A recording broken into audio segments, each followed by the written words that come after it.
आज हम बात करेंगे बॉलीवुड की एक ऐसी अभिनेत्री के बारे में जो 90 के दशक में एक्टर, सिंगर से लेकर डायरेक्टर तक का दिल धड़का देती थी।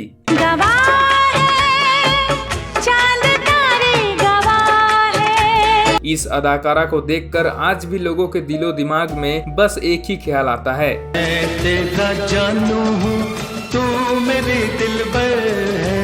एक ऐसी खूबसूरत हीरोइन जो नागिन बनकर गानों में ऐसी नाची कि हर कोई बस देखता ही रह गया। वह इतनी खूबसूरत थी कि एक समय पर डायरेक्टर के दिमाग में बस उसे लेकर एक ही सीन आता था। अगर आज रात 9 बजे तुम फ्री हो तो मैं तुम्हें अपनी दोनों फैक्ट्रीज के दर्शन दूंगी। हाँ? और मुफ्त में भी दूंगी। हम बात कर रहे हैं 90 के दशक की सबसे खूबसूरत हीरोइन मीनाक्षी शेषाद्री की। क्यों उनके डायरेक्टर ने उन्हें अपनी हवस का शिकार बनाने की कोशिश की और ना मानने पर उन्हें सबके सामने बेइज्जत किया। कैसे उन्होंने बॉलीवुड के टॉप के सिंगर के साथ गाया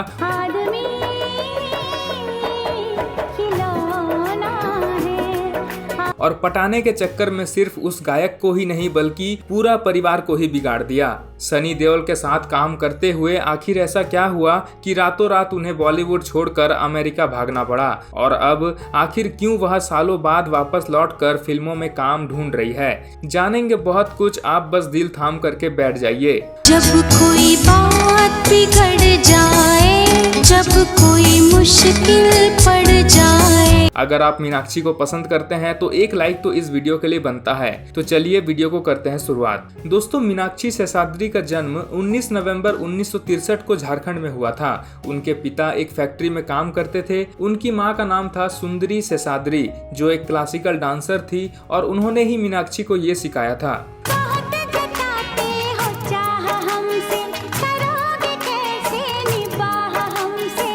मीनाक्षी के बचपन का नाम था शशिकला। उनकी पढ़ाई लिखाई झारखंड में ही हुई। वह भारतनाट्यम और कथक में बचपन से ही पारंगत थी और वह अपने स्कूल में अक्सर डांस कंपटीशन में भाग लेती थी और नाचते हुए गाती थी।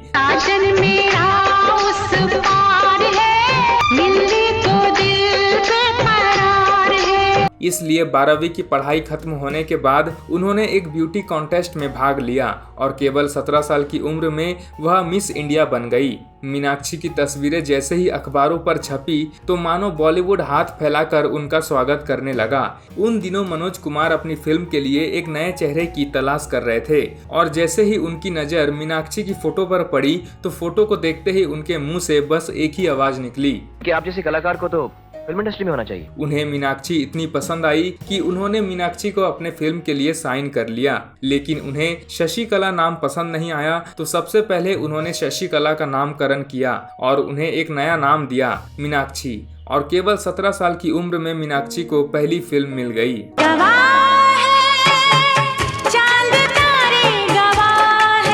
फिल्म का नाम था पेंटर बाबू, लेकिन शायद पेंटर बाबू के पेंट में उतना दम नहीं था, इसलिए लोग उनकी पेंटिंग देखने सिनेमा घर तक पहुंचे ही नहीं।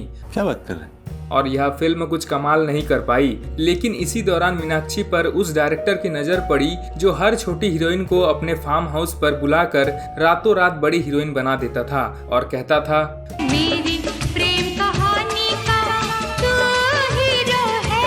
बोले तो डायरेक्टर सुभाष घई, और उन्हें भी अपनी फिल्म के लिए एक नए चेहरे की तलाश थी और मीनाक्षी को देखकर उनकी तलाश खत्म हो गई। मीनाक्षी शायद सुभाष घई की फिल्म में नए नाम के साथ काम किया। फिल्म का नाम था हीरो और उनके हीरो थे जैकी श्रॉफ और यह उनकी डेब्यू फिल्म थी। इस फिल्म में दोनों की जोड़ियों को खूब पसंद किया गया और हर कोई मीनाक्षी को देखता ही रह गया। फिल्म में जैसे ही मीनाक्षी ने जैकी श्रॉफ से कहा,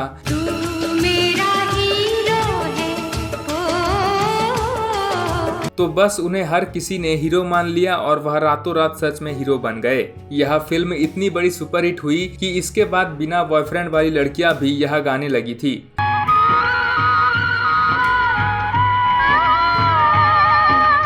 मीनाक्षी रातों रात स्टार बन गई। इस फिल्म के बाद मीनाक्षी की ऐसी किस्मत चमकी कि रातों रात हर किसी की जुबान पर मीनाक्षी का नाम गूंजने लगा था।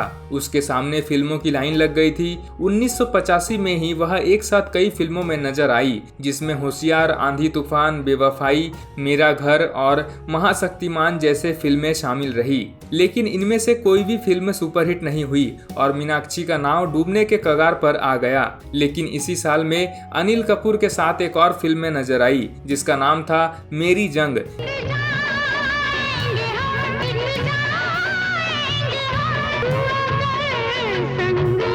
यह फिल्म बड़ी सुपरहिट हुई और मानो डूबती हुई मीनाक्षी को तिनके का सहारा मिल गया। इसके बाद 1986 में भी यह दोनों एक साथ नजर आए, जिसमें माँ बेटी और स्वती जैसे फिल्में शामिल रही। मिठुन दादा और धर्मेंद्र के साथ उन्होंने एक फिल्म की जिसमें दोनों एक दूसरे से कह रहे थे कि मैं बलवान हूँ, लेकिन शायद जनता भी कंफ्यूज थी कि आखिर बलवान कौन है, इसलिए वह फिल्म देखने ही नहीं गई।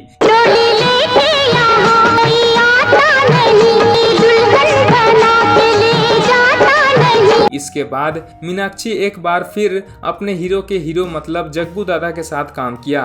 फिल्म का नाम था अल्लाह राखा, जिसमें मीनाक्षी कहने लगी, हम आ गए तो तुम शरीफों का फिर क्या होगा।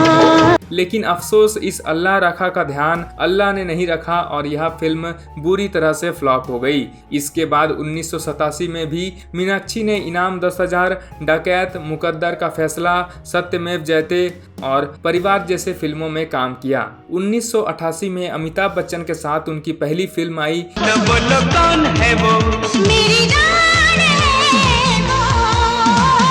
फिल्म का नाम था औरत तेरी ये कहानी। इसके बाद अमिताभ बच्चन अंधेरी रातों में और सुनसान राहों पर घूम घूम कर हर किसी को ये बता रहे थे, अंधेरी रातों में सुनसान राहों पर।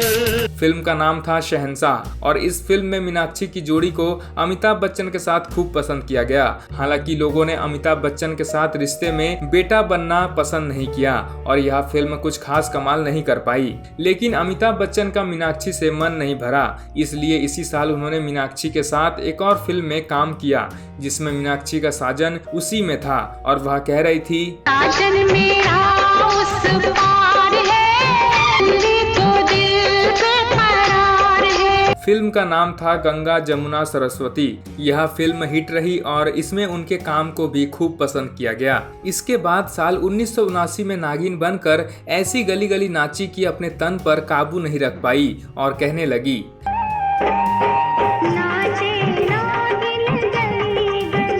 नाचे नागिन गली गली एक ऐसी फिल्म रही जो बॉक्स ऑफिस पर भले ही फ्लॉप रही हो, लेकिन टीवी पर यह फिल्म बहुत पसंद की गई थी। इसके बाद मिठुन चक्रवर्ती के साथ मीनाक्षी ने भारतीय इतिहास की सबसे डरावनी फिल्मों में से एक 20 साल बाद में काम किया। वो बात अलग है कि फिल्म की भूतनी डिम्पल जो यह गाते हुए घूम रही थी, लोग उसे डरे नहीं बल्कि उसे और भी ज्यादा पसंद करने लगे और लोग कहने लगे कि भूतनी हो तो डिम्पल जैसी।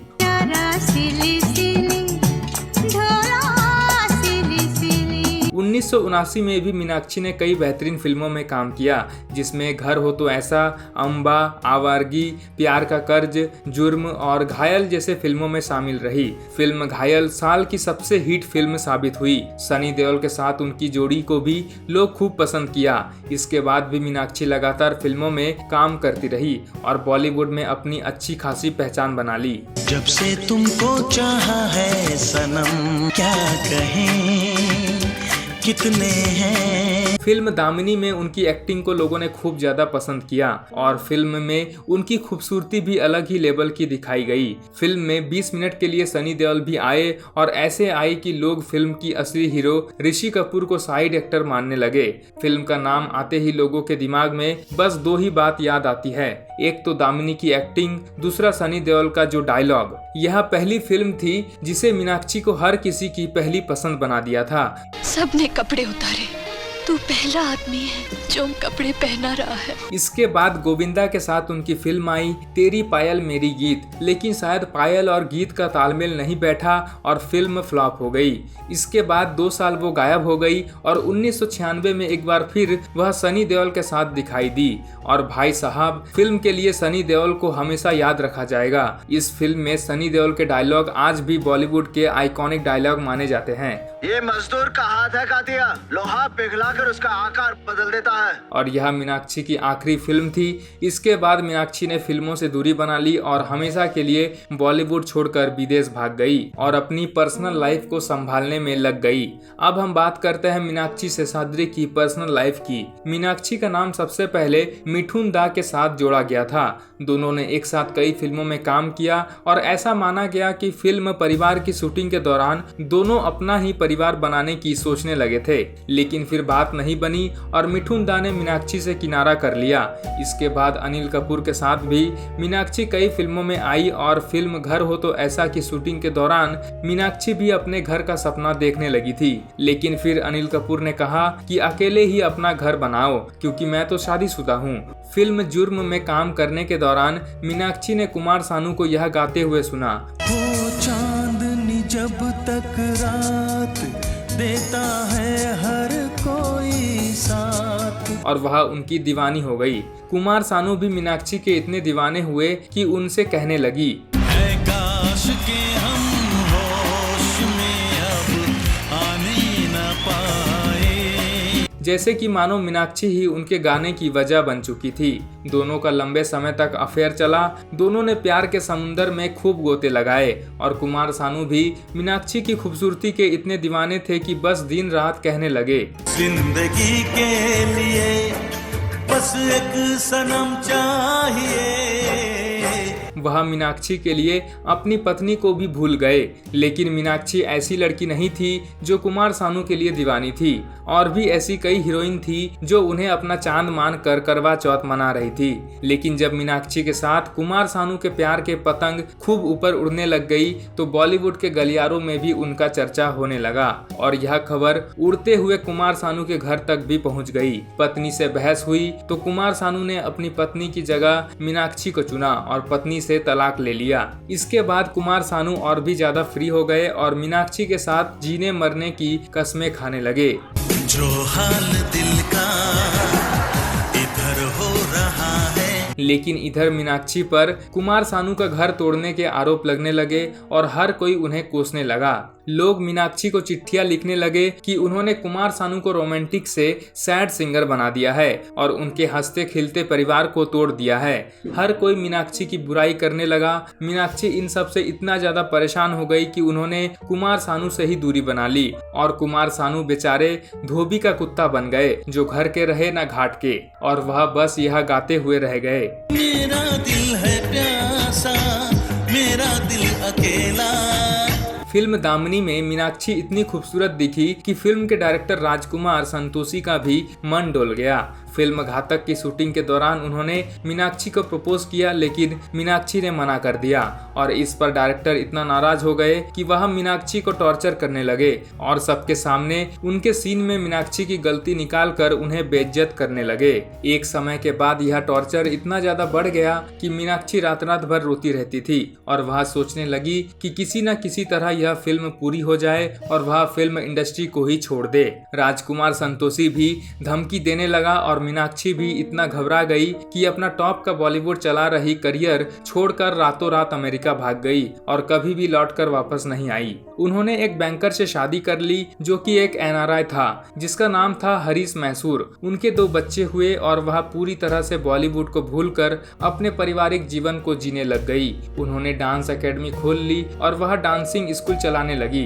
लगभग कई सालों तक वह भारत को भूल ही रही और फिर अचानक उन्हें यह महसूस होने लगा कि शायद उन्होंने ऐसा भाग कर गलती कर दिया और वह बॉलीवुड की टॉप की हीरोइन बन सकती थी। इसलिए एक बार फिर वह सालों बाद भारत लौटी और 2016 में पूरे 20 साल बाद वह सनी देओल के साथ फिल्म घायल वंस अगेन में केमियो करते हुए दिखाई दी और वह कई रियलिटी शोज में भी दिखाई देने लगी थी। अब वह भारत लौट आई है और बॉलीवुड की फिल्मों में वापसी कर करने की कोशिश कर रही है। तो ये था बॉलीवुड की दामिनी मीनाक्षी शेषाद्री की कहानी। आपको कैसा लगा ये कहानी आप हमें नीचे कमेंट करके जरूर बताएं। साथ ही वीडियो को एक लाइक करना बिल्कुल ना भूले और चैनल पर अगर नए हैं तो प्लीज चैनल को सब्सक्राइब कर लीजिए ताकि ऐसे ही वीडियोस आपको दोबारा मिल सके। Thank you so much.